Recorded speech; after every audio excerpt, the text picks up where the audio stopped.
بسم الله الرحمن الرحيم.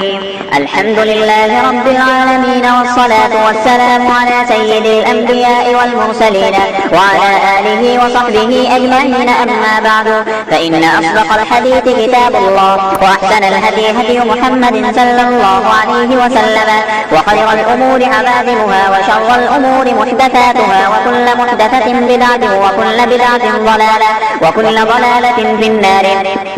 وبالسند المتصل منا إلى الشيخ الإمام الهمام الحافظ الحجة أمير المؤمنين في الحديث أبي عبد الله محمد بن إسماعيل بن إبراهيم بن المغيرة بن بردبة الجعفي اليماني البخاري رحمه الله تعالى.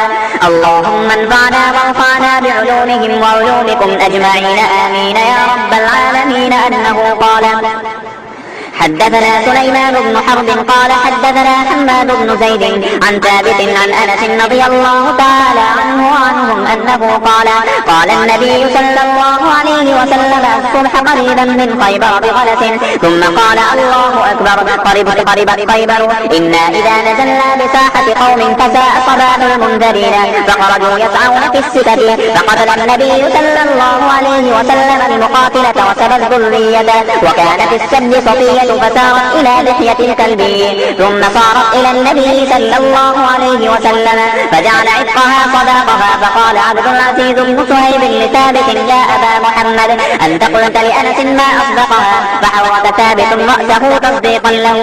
وبه قال حدثنا آدم قال حدثنا شعبة عن عبد العزيز بن صهيب قال: سمعت أنس بن مالك رضي الله تعالى عنه وعنهم أنه يقول: سبى النبي صلى الله عليه وسلم صفية فاعتقها وتزوجها، فقال ثابت لأنس رضي الله تعالى عنه: ما أصدقها؟ قال: أصدقها نفسها فأعتقها.